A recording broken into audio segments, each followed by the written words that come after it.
آپ لوگ کی اتنی عمر ہو گئی، کبھی آپ نے سنا ہے کہ کسی مولانا نے اپنی ماں کو گھر سے باہر نکال دیا ہو؟ کسی مسجد کے امام نے اپنے باپ کو گھر سے باہر نکالا ہو؟ پوری دنیا میں کبھی آپ نے سنا ہے کہ کوئی حافظ قرآن اپنے بوڑھے ماں باپ کو گھر سے باہر نکالا ہو؟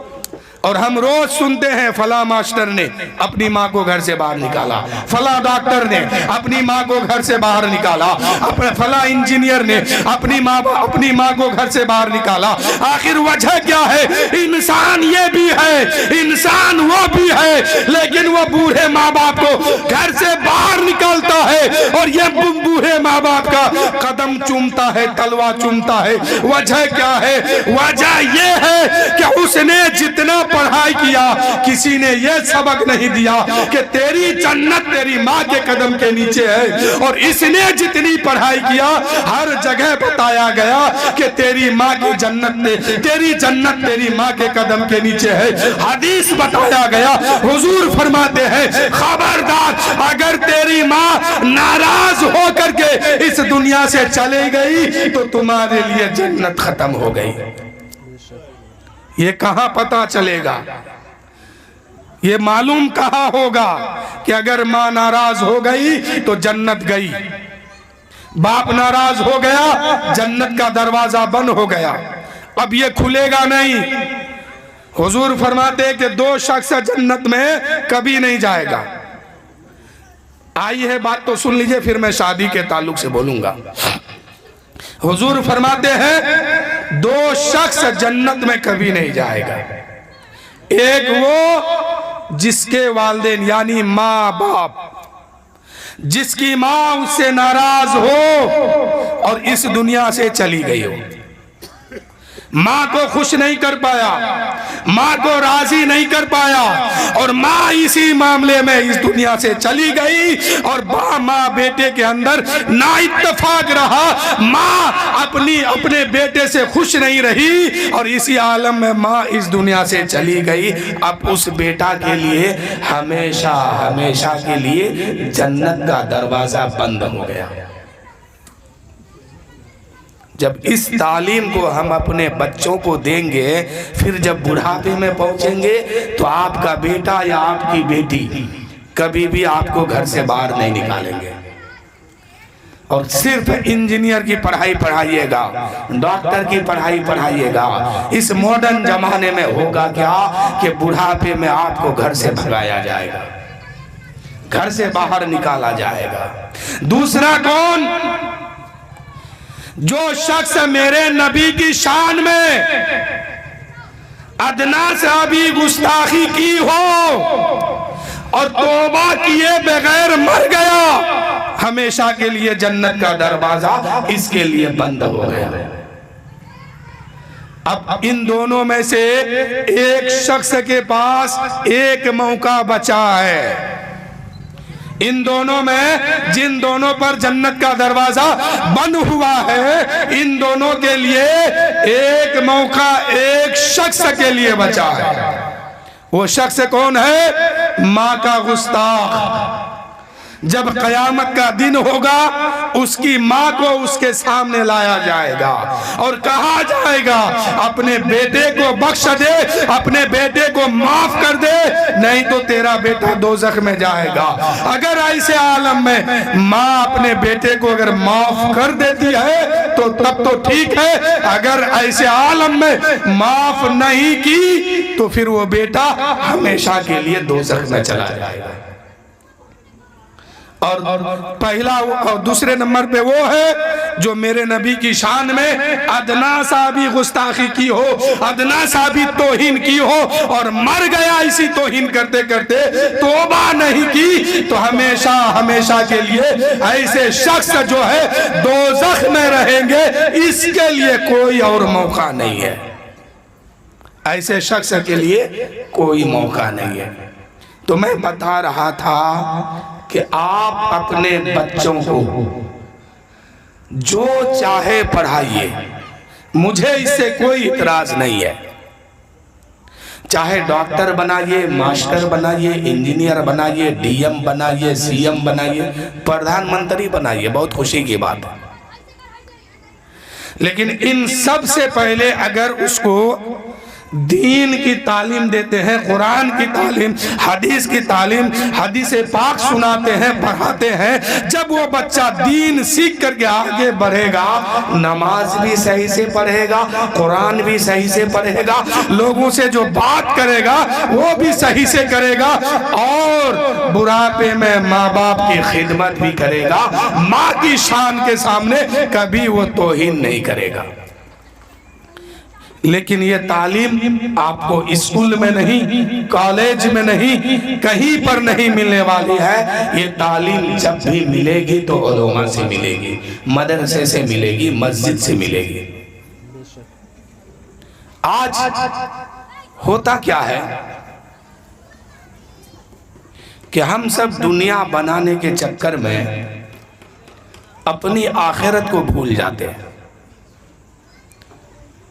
کیسے ہمیں شادی کرنی ہے، کیسے ہمیں نماز پڑھنی ہے، کیسے ہمیں تلاوت کرنی ہے، یہ سب بات سے ہم لوگ بہت دور ہو جاتے ہیں، اور بہانہ بناتے ہیں کہ ہم کام کر رہے تھے اس لیے نہیں آئے۔ ارے جو کام آج آپ کرتے ہیں کل کوئی دوسرا لے لے گا، آپ خالی ہاتھ چلے جائیں گے۔ جو کام آج آپ کرتے ہیں یہی کام کل کوئی دوسرا کرنے لگے گا، آپ خالی ہاتھ اس دنیا سے جائیں گے، پھر آپ کے بعد آپ کا بیٹا وہی کام کرنے لگے گا۔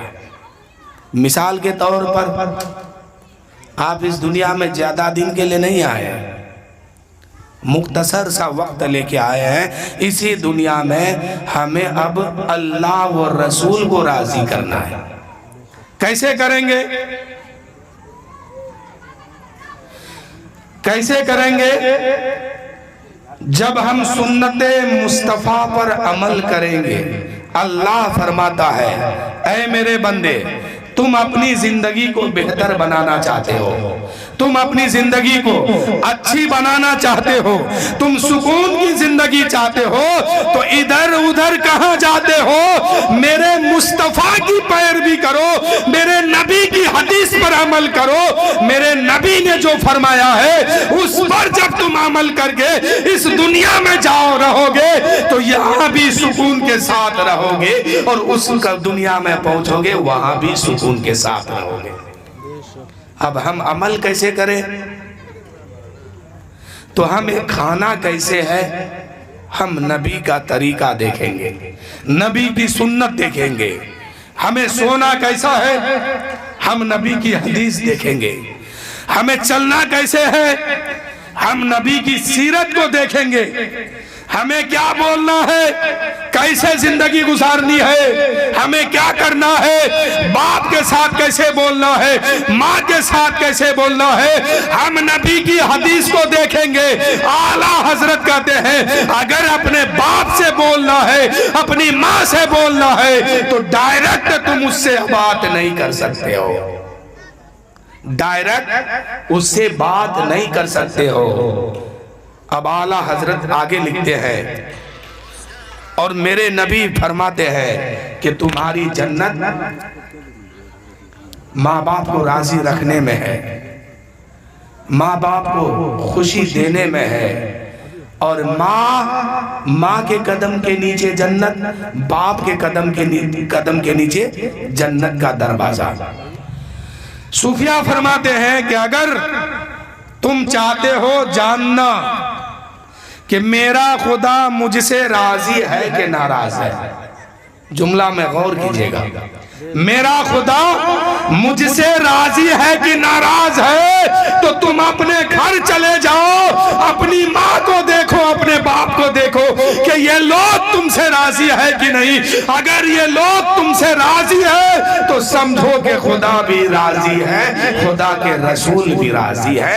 اگر یہ لوگ ناراض ہے تو خدا بھی ناراض ہے، خدا کے رسول بھی ناراض ہے۔ یہ تعلیم آپ کو اسکول میں کبھی نہیں ملے گا۔ کالج میں کبھی نہیں ملے گا۔ اس تعلیم کے لیے شریعت سیکھنا ہوگا، دین مصطفیٰ پہ آنا ہوگا، نبی کی حدیث پڑھنا ہوگا، سیکھنا ہوگا۔ جس کو ہم دین کی تعلیم کہتے ہیں اسے لینا ہوگا کہ خدا راضی ہے کہ ناراض ہے، اسے پتا کرنا ہے۔ تو اپنے گھر چلے آئیے، اپنی ماں کو دیکھیے، اپنے باپ کو دیکھیے۔ اگر یہ لوگ راضی ہے تو سمجھیے کہ خدا بھی راضی ہے، رسول بھی راضی ہے۔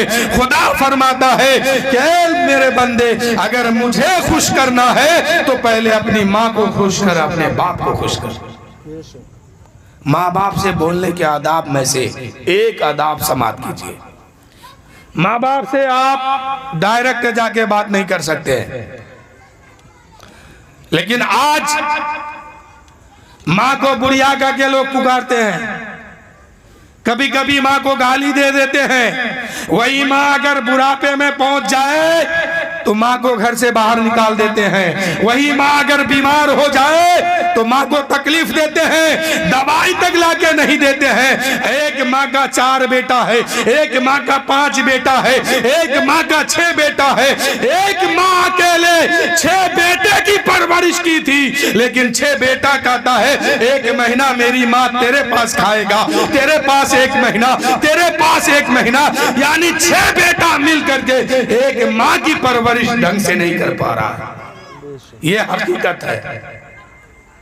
ہم نے بڑے بڑے گھر میں دیکھا ہے کہ اگر 4 بیٹا ہے، دولت کی کمی نہیں ہے، لیکن ماں پر مہینہ باندھ دیا ہے کہ 1 مہینہ فلاں بیٹے کے پاس، 1 مہینہ فلاں بیٹے کے پاس۔ ارے وہی ماں تھی جب تم چھوٹے تھے بستر پہ پیشاب کر دیتا تھا، باجمے میں پیشاب کر دیتا تھا، وہ ماں تیرا پیشاب بھی صاف کرتی تھی اور کھانا بنا کر کے بھی تجھے کھلاتی تھی، تجھے نہلاتی تھی، تجھے صاف ستھرا بھی کرتی تھی، تجھے بولنا سکھائی، تجھے چلنا سکھائی ہے۔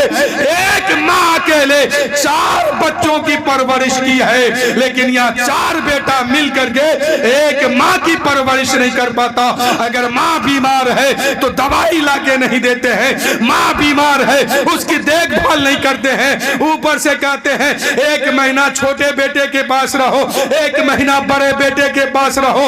اب اگر وہ ماں بڑے بیٹے کے طرف چلی گئی ہے اور یہاں چھوٹے بیٹے کے ہنڈی میں مچھلی بنی ہے، گوشت بنا ہے، پلاؤ بنا ہے، زردہ بنا ہے، اب ماں کھا نہیں سکتی ہے، اب ماں لے نہیں سکتی ہے، اب ماں کو پرمیشن نہیں ہے۔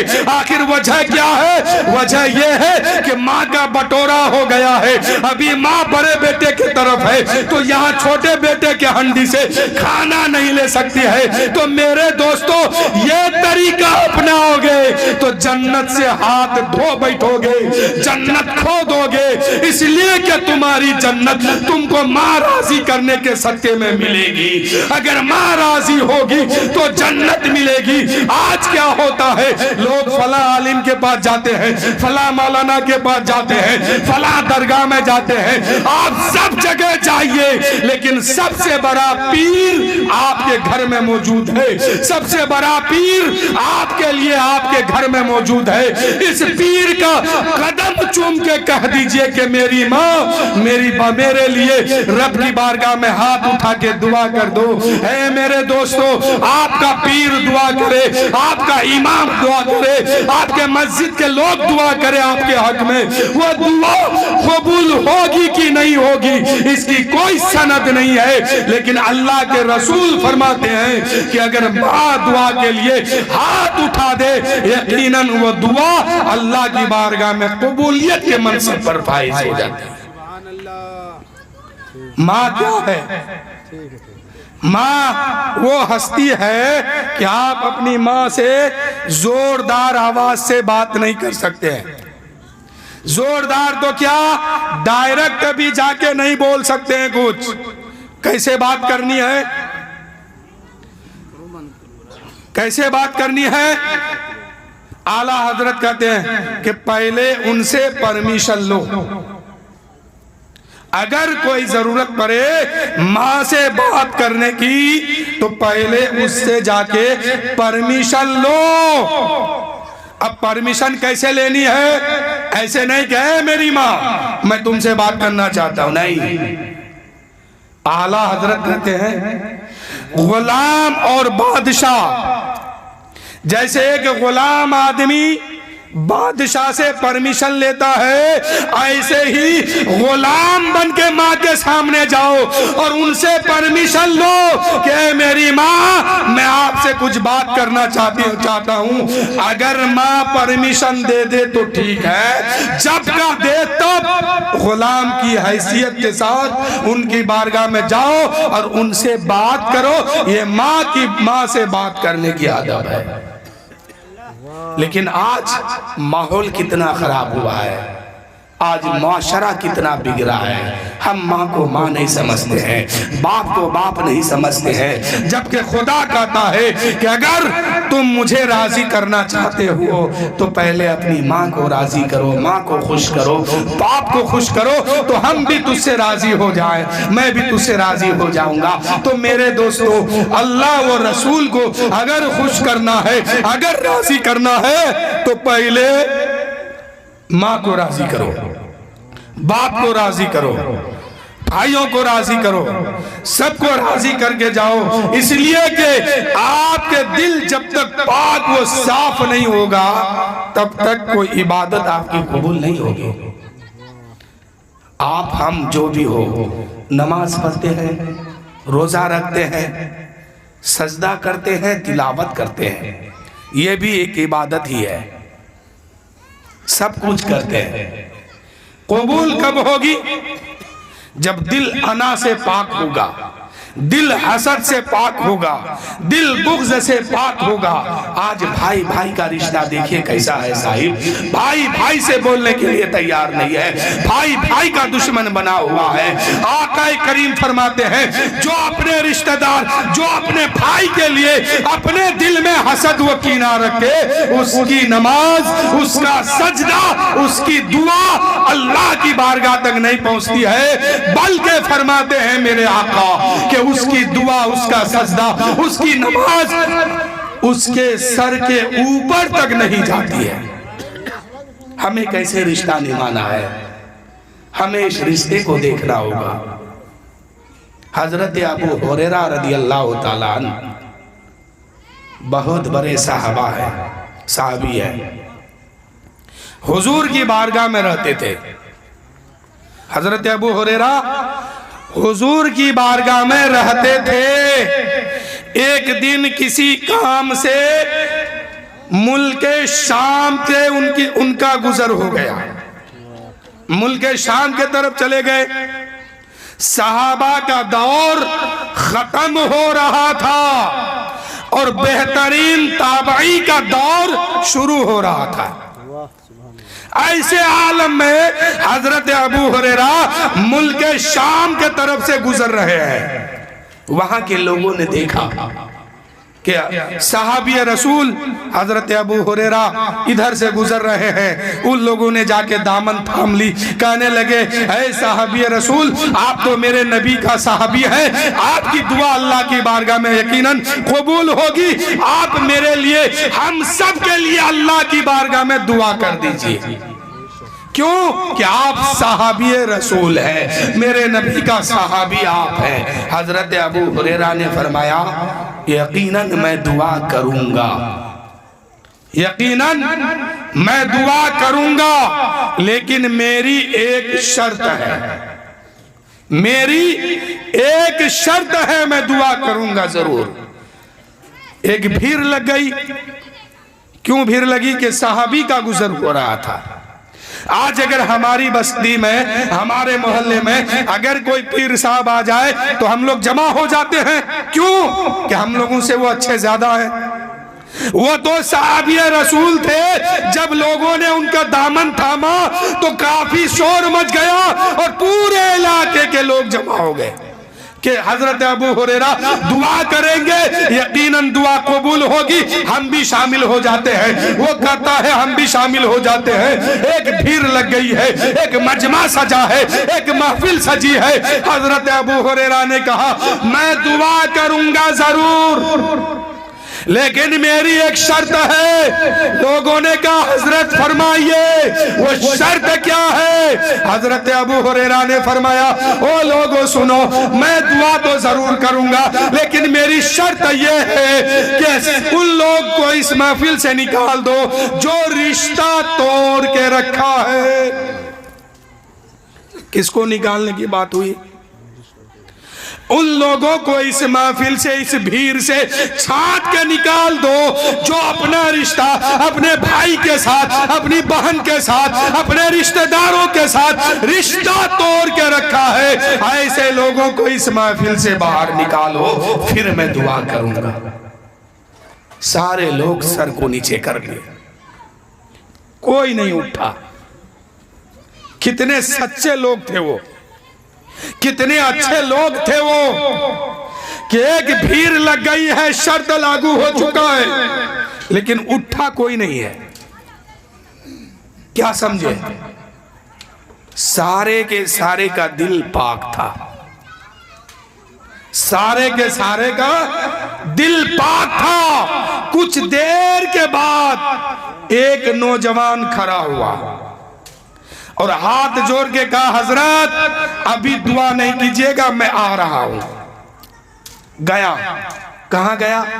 اپنی پھوپھی کے پاس گیا اور کہا کہ اے میری پھوپھی، آپ سے میری بات بن ہو چکی ہے، میں حضرت ابو ہریرہ کی دعا لینے کے لیے آیا ہوں، آپ میری خطا کو معاف کر دیجئے تاکہ حضرت ابو ہریرہ کی دعا میں بھی شرکت کر لوں، شامل ہو جاؤں۔ حضرت ابو، اس شخص نے اپنی پھوپھی سے کہا، ان کی پھوپھی کہنے لگی نادان، آج سمجھ میں آیا ہے۔ کہا کہ پھوپھی جلدی کرو، میں اپنی غلطی سے معافی مانگنے آیا ہوں، معاف کر دو، کہیں ایسا نہ ہو کہ ادھر حضرت ابو ہریرہ کی دعا ہو جائے اور میں چھوٹ جاؤں۔ ان کی پھوپھی نے دیکھا بڑی مبارک بات ہے، اپنے بھتیجے کو معاف کیا ہے۔ دوڑتے ہوئے وہ نوجوان آیا، حضرت ابو ہریرہ کی دعا میں شامل ہو گیا۔ کتنے سچے لوگ تھے کہ اتنی بڑی بھیڑ میں سب کا دل پاک تھا، کسی سے کسی کا رشتہ ٹوٹا ہوا نہیں تھا، کسی سے کسی کو جلن نہیں تھا، کسی سے کسی کو حسد نہیں تھا، کسی سے کسی کو بغض نہیں تھا، سب کے سب دل کے پاک ہوتے ہیں۔ اے میرے دوستو، جب دل پاک ہوتا ہے پھر اس دل سے جو آواز نکلتی ہے وہ اللہ کی بارگاہ تک پہنچ جاتی ہے۔ آج ہمارے معاشرے میں بڑی مشکل سے ایک طبقہ نماز کے طرف تو آ گیا، داڑھی کے طرف آ گیا، ٹوپی کے طرف آ گیا، کرتا پاجامہ کے طرف آ گیا، علم کے طرف آ گیا، لیکن جب اس منزل پر پہنچتے ہیں کہ دل کیسا ہے تو یہاں آ کر کے یہ بھی طبقہ فیل ہوتے ہوئے نظر آ رہا ہے۔ یہاں آتے ہوئے یہ بھی طبقہ فیل ہوتے ہوئے نظر آ رہا ہے۔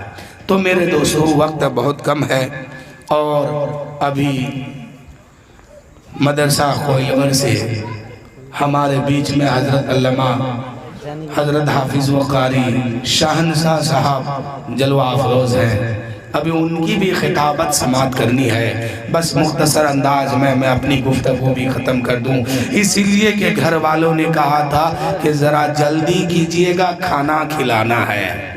تو آپ لوگوں کو کھانا ملے گا لیکن پہلے میرا کھانا کھائیے۔ ہم جو کھلا رہے ہیں اگر میرا کھانا کھا لیجئے گا نا، یہاں بھی پاس ہو جائیے گا، وہاں بھی پاس ہو جائیے گا۔